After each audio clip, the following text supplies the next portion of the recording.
बम्बई बम्बई प्रारंभ में 7 टापुओं का इलाका था। आबादी के बढ़ने के साथ साथ ज़्यादा जगह की ज़रूरत महसूस हुई, अतः इन टापुओं को एक दूसरे के साथ जोड़ दिया गया। बम्बई औपनिवेशिक भारत की वाणिज्यिक राजधानी थी। यह पश्चिमी तट पर एक महत्वपूर्ण बंदरगाह होने के कारण अंतर्राष्ट्रीय व्यापार का केंद्र था। स्वेज नहर को 1869 में खोला गया था, जिसके कारण विश्व अर्थव्यवस्था के साथ बम्बई के ताल्लुक और अधिक मजबूत हो गए। भारतीय व्यापारियों तथा बम्बई सरकार ने इस अवसर का फायदा उठाते हुए बम्बई को भारत का सरताज घोषित कर दिया। 19वीं सदी के मध्य से बम्बई की अर्थव्यवस्था के विस्तार के साथ साथ रेलवे तथा जहाजरानी को व्यापक बनाने तथा प्रशासकीय संरचना विकसित करने की आवश्यकता भी महसूस हुई। उस दौरान अनेक इमारतें बनाई गई। इन तमाम इमारतों में शासकों की संस्कृति और आत्मविश्वास दिखाई देता था। अंग्रेज यूरोपीय स्थापत्य कला को अपनी श्रेष्ठता, अधिकार और सत्ता का प्रतीक मानते थे। वो इन इमारतों के जरिए ये दिखाना चाहते थे कि भारतीय निम्न वर्ग के एवं अंग्रेज उच्च वर्ग के हैं, अर्थात वो हमसे श्रेष्ठ हैं। इमारतों का यह भिन्न स्वरूप औपनिवेशिक स्वामियों तथा भारतीय जनता के बीच अंतर स्पष्ट करता था। उनको यह एहसास कराता था कि भारतीय निम्न एवं गरीब हैं। अंग्रेजों द्वारा बम्बई में अनेकों बड़ी बड़ी इमारतें बनाई गई, जिनमें 3 प्रकार की शैलियों का प्रयोग किया गया था: नवशास्त्रीय शैली, नवगोथिक शैली और इंडो सारासेनिक शैली।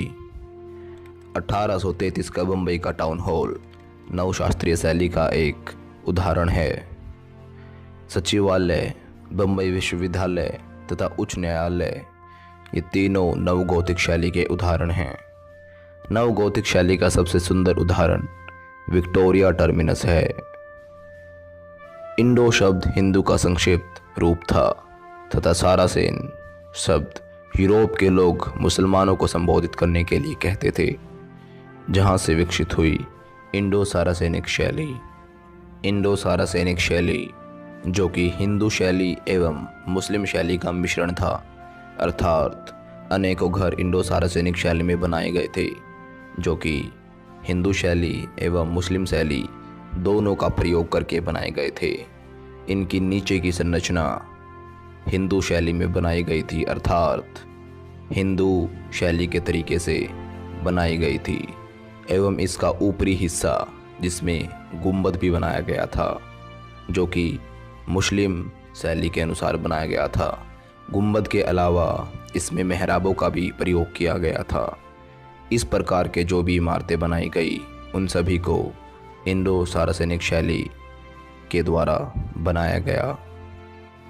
बम्बई में इन इमारतों के अलावा कुछ अन्य इमारतें भी बनाई गई, जिनमें प्रमुख है 1911 में बनी गेटवे ऑफ इंडिया तथा ताजमहल होटल। इन दोनों इमारतों में गुजराती शैली का प्रयोग किया गया है। ये वो इमारतें थी जो अंग्रेज़ों को एहसास कराने के लिए बनाई गई थी कि भारतीय अंग्रेज़ों से कम नहीं, क्योंकि अंग्रेज अपनी इमारतों के जरिए यह दर्शाना चाहते थे कि भारतीय निम्न वर्ग के हैं एवं अंग्रेज श्रेष्ठ हैं। इन्हीं इमारतों को टक्कर देने के लिए जमशेद टाटा ने ताज होटल का निर्माण कराया। लाखों करोड़ों रुपये लगाकर इस होटल को बनाया गया, जिसके आगे अंग्रेजी इमारतें फीकी पड़ गई थी। इसको बनाने के पीछे एक बहुत ही बड़ा कारण था। अंग्रेज इतने क्रूर एवं निर्दयी होते चले गए थे कि भारतीयों का शोषण उनकी आदत बन गई थी। अंग्रेजी इमारतों के सामने लिखा होता था, Indians and dogs are not allowed, अर्थात भारतीय और कुत्तों का आना मना है। उनके इसी घमंड को तोड़ने के लिए इस महान इमारत का निर्माण कराया गया, ताज होटल, जिसके सामने अंग्रेजी इमारतें कुछ भी नहीं थी। तो ये थी बम्बई की संरचना, जिसमें मुख्यतः 3 प्रकार की शैलियों का प्रयोग किया गया था: नवशास्त्रीय शैली, नवगोथिक शैली, इंडो सारासेनिक शैली एवं गुजराती शैली से 2 मुख्य इमारतें भी बनाई गई: गेटवे ऑफ इंडिया एवं ताज होटल। तो आइए अब जानते हैं कलकत्ता शहर के निर्माण के बारे में। कलकत्ता हमारे पश्चिम बंगाल राज्य की राजधानी है। यह शहर अंग्रेजों द्वारा 3 गांवों सुल्तानाती, कोलकाता तथा गोविंदपुर की ज़मीन पर 1698 ईस्वी में बसाया गया। प्रारंभ में अंग्रेज कलकत्ता में अपनी व्यापारिक बस्ती को फोर्ट विलियम कहते थे। यहाँ पर गोदाम, दफ्तर तथा कर्मचारियों के घर होते थे, लेकिन यहाँ किसी वस्तु का उत्पादन नहीं होता था। दक्षिण भारत में फ्रांसीसियों को पराजित करने के बाद मद्रास अर्थात चेन्नई के स्थान पर कलकत्ता अंग्रेजों की दिन प्रतिदिन की राजधानी, गतिविधियों का केंद्र बनता गया। कलकत्ता एक बंदरगाह होने के साथ साथ पटसन या जूट की मिलों का केंद्र भी था। जनसंख्या के बहुत बढ़ने से कलकत्ता शहर साफ सुथरा नहीं रह सका। जो भी हो, कलकत्ता आज भी पश्चिम बंगाल की राजधानी है, एक महत्वपूर्ण बंदरगाह और दर्शनीय शहर भी है। इस शहर के लोग दुर्गा पूजा महत्वपूर्ण त्यौहार के रूप में मनाते हैं।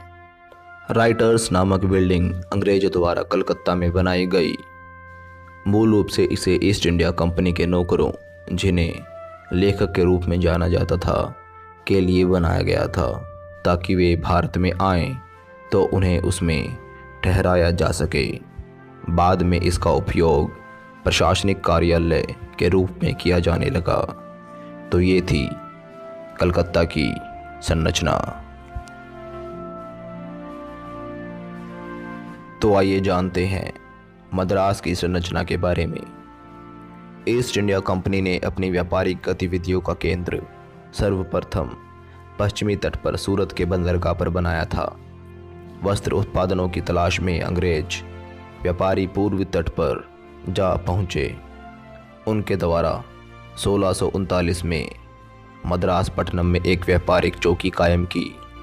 1761 में फ्रांसीसियों की पराजय के बाद मद्रास न केवल सुरक्षित हो गया, वरन महत्वपूर्ण व्यापारिक शहर के तौर पर विकसित होने लगा। Fort Saint George White Town का केंद्र बन गया था। उस समय मद्रास को 2 भागों में बांटा गया था, जिसमें कि व्हाइट टाउन एवं ब्लैक टाउन 2 रूप दिए गए थे। मद्रास शहर में व्हाइट टाउन उस क्षेत्र को कहा जाता था जहां पर अंग्रेज रहते थे, और ब्लैक टाउन उस क्षेत्र को कहा गया जहां पर हिंदुस्तानी रहते थे। व्हाइट टाउन औपनिवेशिक शहरों के वे भाग थे जहां केवल गोरे लोग रहते थे। चौड़ी सड़कों, बड़े बगीचों में बने बंगलों, बैरकों, परेड मैदान और चर्च आदि से ही लैश छावनियाँ यूरोपीय लोगों के लिए एक सुरक्षित आश्रय स्थल थी। व्हाइट टाउन व्यवस्थित शहर एवं जीवन का प्रतीक था। यहाँ पर मनोरंजन की सभी सुविधाएं उपलब्ध थी, जैसे कि क्लब, सिनेमा घर, चर्च, रेस्टोरेंट्स, बार एवं अन्य प्रकार की सुविधाएं यहाँ पर मौजूद थी। यहाँ की सड़कें पक्की थी, गलियाँ साफ सुंदर थी एवं बड़ी बड़ी इमारतें थी। इसके विपरीत ब्लैक टाउन, जो कि भारतीयों के लिए बनाया गया था, यह व्हाइट टाउन से काफ़ी दूर होता था एवं यहाँ पर कोई भी सुविधा मौजूद नहीं थी। ये गंदगी से भरे क्षेत्र थे, यहाँ पर मकान छोटे मोटे झुग्गी झोपड़ियों के रूप में होते थे। यहाँ पर ना तो सफाई थी, ना पानी का उचित प्रबंध किया गया था। गलियाँ बिल्कुल गंदी थी एवं कूड़े करकट से भरी रहती थी, अर्थात यहाँ पर कोई भी सुविधाएं नहीं थी। ये क्षेत्र बीमारियों से भरे रहते थे। यहाँ पर ना तो कोई अस्पताल, ना कोई अन्य सुविधा और ना ही कोई मनोरंजन का साधन था। यहाँ पर हिंदुस्तानियों को व्हाइट टाउन से अलग करके एक अन्य क्षेत्र पर मरने के लिए, सड़ने के लिए छोड़ दिया गया था।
अगर इंग्लिश आपकी सफलता की रुकावट and if you are not getting right position respect because of English, so don't worry, हमारा एक चैनल है फ्लुएंटा इंस्टीट्यूट नाम से, जिसका लिंक हमने ऊपर आई बटन में और नीचे डिस्क्रिप्शन में दिया हुआ है।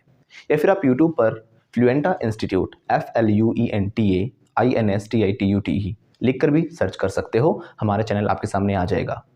इस चैनल पर हम आपको स्पोकन इंग्लिश, आइल्स, PT, TOEFL, personality development, life skill और मोटिवेशन से रिलेटेड वीडियोज़ देते हैं। और अगर आप हमारे कोर्सेज ज्वाइन करना चाहते हो तो ऊपर दिए गए नंबर पे हमारे काउंसलर्स को कॉल करें और कोर्सेज के बारे में अभी पता करें। लेकिन ध्यान रखना, जो ऊपर नंबर दिए गए हैं ये सिर्फ स्पोकन इंग्लिश डिपार्टमेंट में ही मिलेंगे। बाकी किसी इन्फॉर्मेशन के लिए या क्वेरी के लिए आप इन नंबर पे कॉल बिल्कुल मत करना, क्योंकि ये सिर्फ स्पोकन इंग्लिश रिलेटेड जो हमारा डिपार्टमेंट है वहीं पर आपकी बातें हो पाएंगी। और अगर आप चाहते हो सब्जेक्ट्स की PDF और कोई और इन्फॉर्मेशन, तो आप हमें इंस्टाग्राम पर फॉलो कर सकते हो, जो कि हमने नीचे डिस्क्रिप्शन में दिया हुआ है, या फिर आप सर्च करके भी हमें इंस्टाग्राम पे फॉलो कर सकते हो। हम जितने भी बाकी सोशल मीडिया प्लेटफॉर्म्स हैं हम सभी पर अवेलेबल हैं, आप उन पर भी हमें फॉलो कर सकते हैं। बाकी जो हमारे सब्जेक्ट्स हैं उनकी सभी की वीडियोस हमने प्लेलिस्ट में बिल्कुल सीक्वेंस में डाली हुई हैं। आप जो भी सब्जेक्ट पढ़ना चाहते हो उनकी जो वीडियोज़ हैं प्लेलिस्ट में से सीक्वेंस में ही देखें, जहाँ पर आपको पूरा का पूरा सिलेबस सीक्वेंस में मिल जाएगा। जैसे कि पॉलिटिकल साइंस है, हिस्ट्री है, सिविक्स है, सभी सब्जेक्ट्स हमने अलग अलग से दिए हुए हैं। तो जो हमारे चैनल है फ्लुएंटा इंस्टीट्यूट, वो है स्पोकन इंग्लिश के लिए। बाकी अगर आप सभी सब्जेक्ट्स की जो वीडियोस देखना चाहते हो वो आपको इसी चैनल पर मिलेंगी, फ्लुएंटा फैमिली पर। और जो हमारे जितने भी सब्जेक्ट्स हैं उनकी जो वीडियोस हैं वो सारी प्लेलिस्ट में से सीक्वेंस में ही देखें। हमने सारी वीडियोज़ को अरेंज किया हुआ है प्रॉपरली प्लेलिस्ट के अंदर, जिनका लिंक भी हमने नीचे डिस्क्रिप्शन में दिया हुआ है। Thank you.